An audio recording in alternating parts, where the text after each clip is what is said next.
Hello everyone, Storm11 here.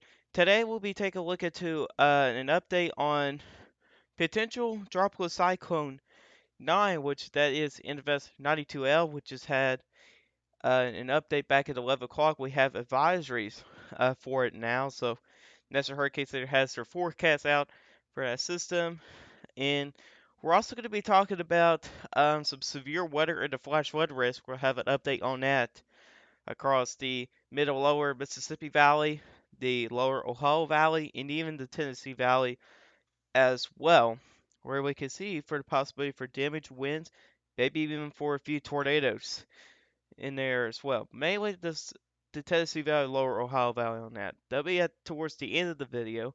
But let's first talk about the tropics. So here we have which is now Tropical Storm Douglas. Doesn't really have much threat to land, so we're not really worried about that system.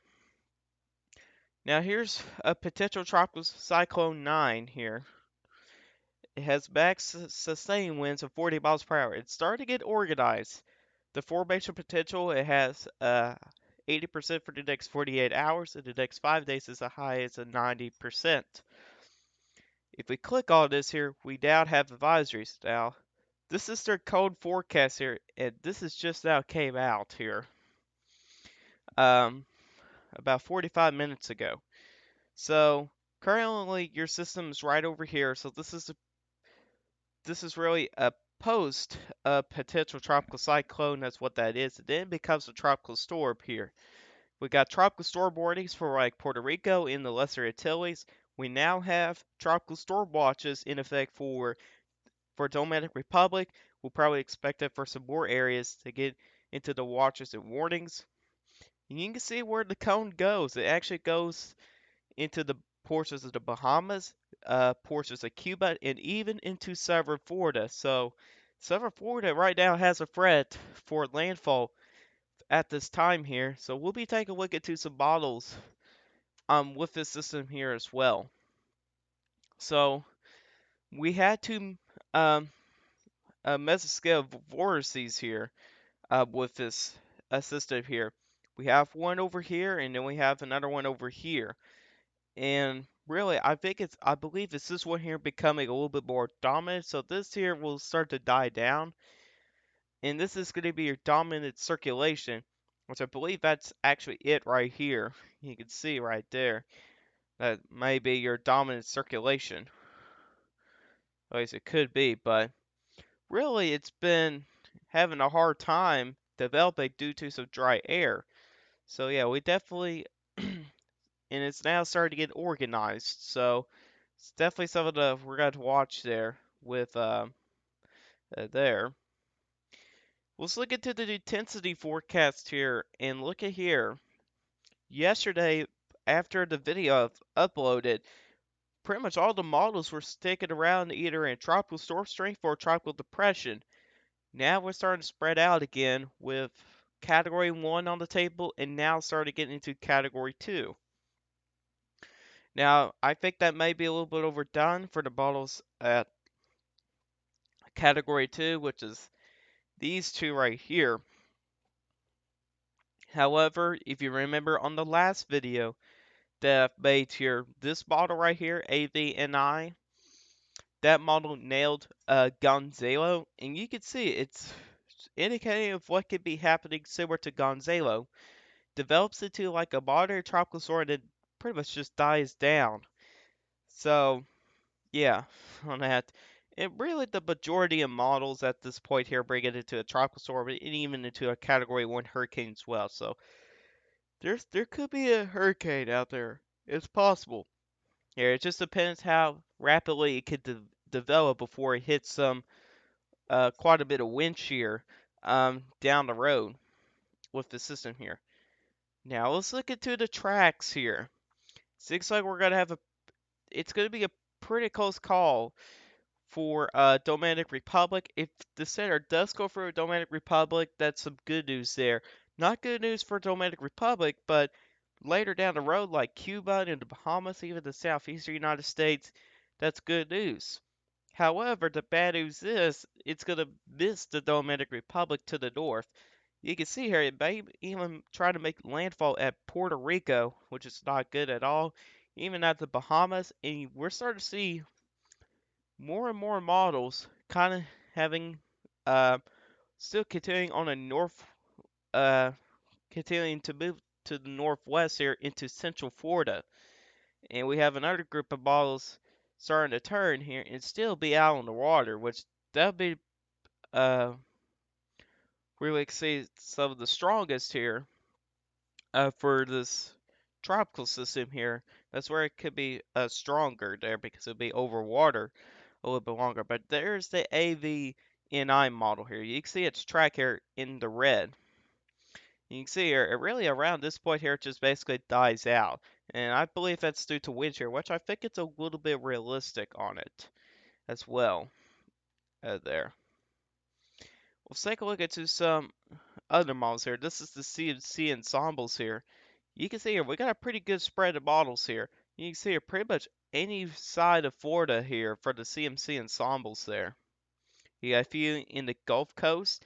Even one of them's actually started to, go towards a little bit more inland than going around the Bermuda High there. So forecasts are starting to change a little bit. But here's the GFS ensembles. We still have to, but pretty much every model is keeping it pretty much as a fish storm or kind of going along the east coast there. So we really need to keep an eye on this very closely here.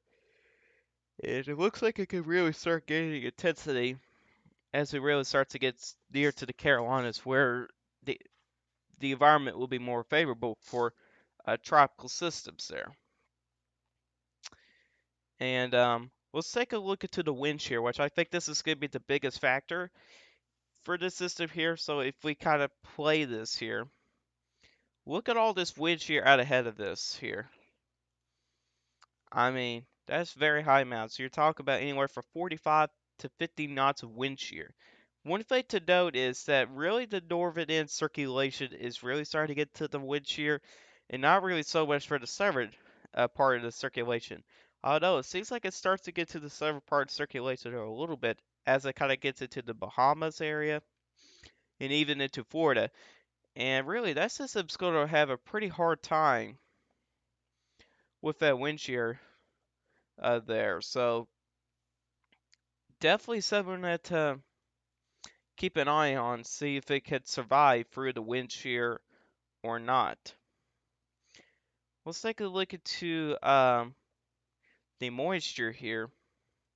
And as you can see here, doesn't really have a problem with the moisture. And you can see there is some dry air out ahead of it, but it doesn't really get into the circulation. It's a little bit more of a closed off low with this here. So, really, I don't think a dry air will not be too much of an issue with this system here.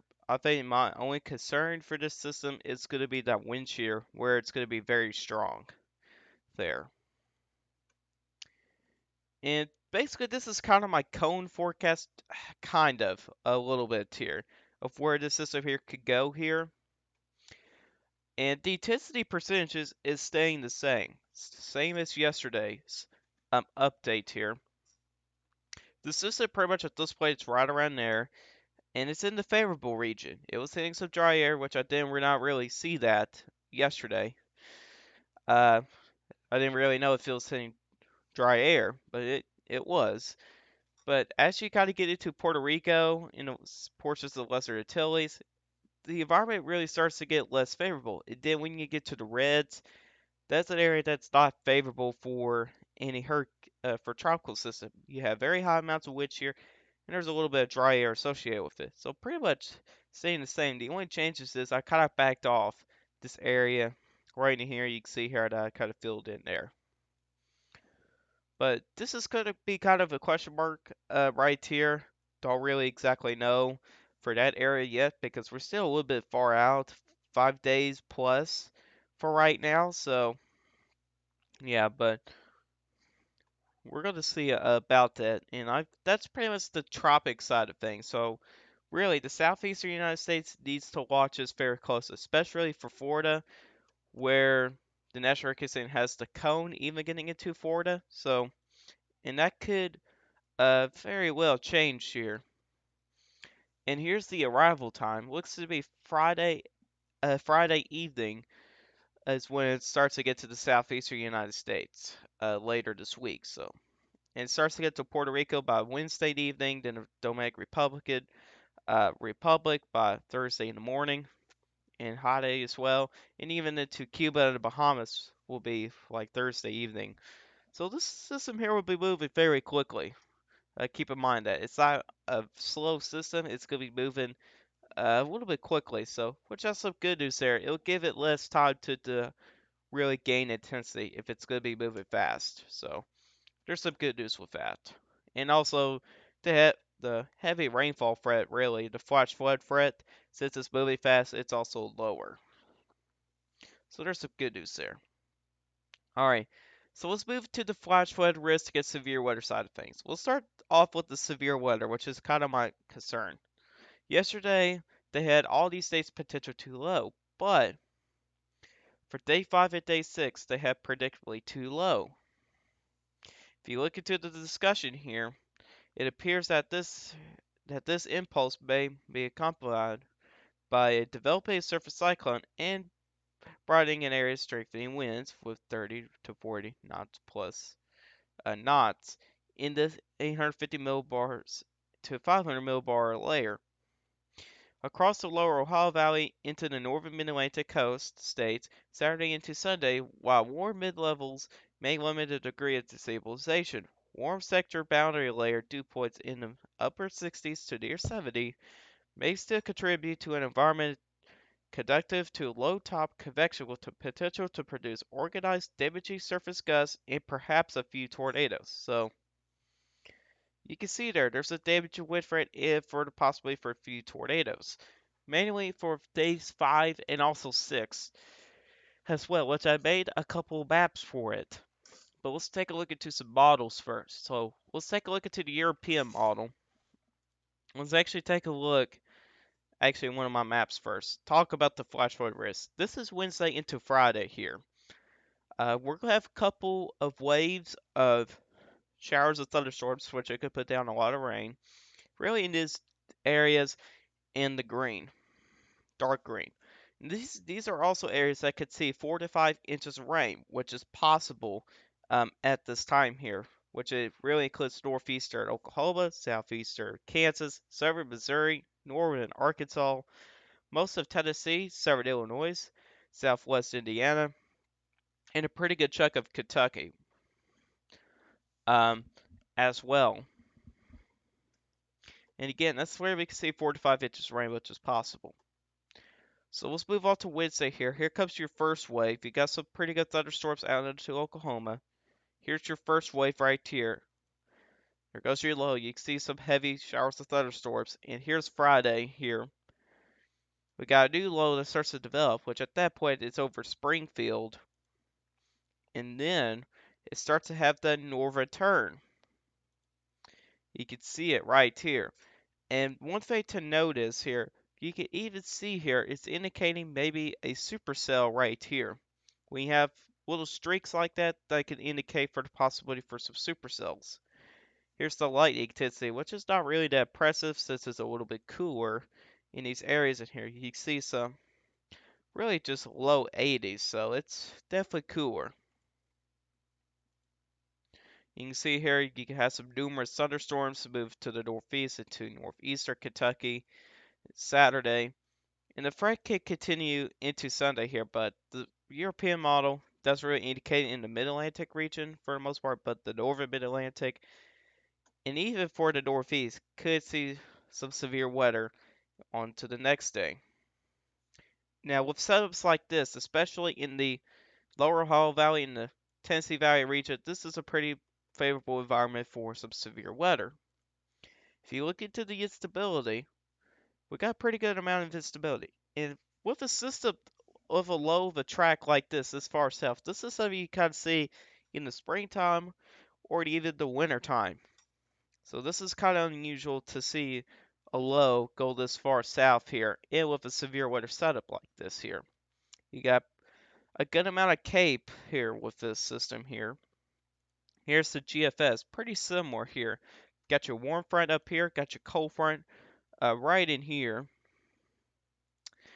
And it's also a little bit warmer on temperature, so if GFS is going to be right, uh, the environment could be a little bit more favorable for some severe weather. Let's move on to the GFS and look at onto a different graphic, which is now updating to the 12Z currently, which I haven't seen the 12Z yet, but I have seen the 6Z. Let's see if it can go that far out yet. Looks like it might able to. See, Saturday here, I believe it's going to be like the peak time. It seems like it kind of backed off a little bit with the severe weather threat here from the 12Z run, but the 6Z run, however, it's definitely with a better threat. You can see right here, which we'll take a look into here. We got a 5 into Central Tennessee here. One thing to notice, there's not a lot of buoyancy in the atmosphere, so that kind of brings out the confidence a little bit. You can see here, what we're talking about not only buoyancy, it's when the yellow line and the red line not that far apart. So the atmosphere is not really that stable. You may have a lot of cape, but the atmosphere itself is just not really that's unstable at all. You can see by the photograph, probably favorable for some weak tornadoes out there as well, but we'll see about that. With that, get out of there. You can see here, it's a pretty large area. You can see on the 12Z run, which is updating, it's much lower. It backed off, but it could come back later on. You could also see by looking to analogs, there could be some hail in there as well. I mean, 3/4 of an inch diameter size hail there. Not a lot of low level wind shear though.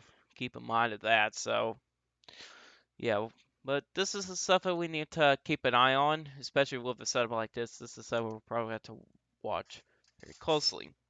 So I've made a map here for Saturday. Only Saturday here because don't really know what's going to be happening after that. There's still some absurdities with that. But here Saturday here we have a flash flood risk anywhere across really north of the Ohio River into like southern Indiana, southern Illinois, far northwestern Tennessee, far northeastern Arkansas, and then southeastern Missouri. And then you have that red box. That's where we have the severe weather potential, which includes central and northern Tennessee, and then into central and eastern Kentucky, pretty much. And you also have into far southwestern Virginia as well. So, but this here could change since we're still a couple days out from this event. But we'll see what will happen. But again, the environment is looking to be favorable for some damage winds and may even for a couple tornadoes. But anyways, guys, this is all I can for you guys today. Hope you guys did enjoy this severe weather update. If you guys did like this update, hit that like button. If you really do like my channel, hit that subscribe button, hit the bell, notifications so you never miss an upload. If you guys have questions about this, you can put a comment section down below. I'll answer you guys' questions. I'll see you guys in the next one. Goodbye.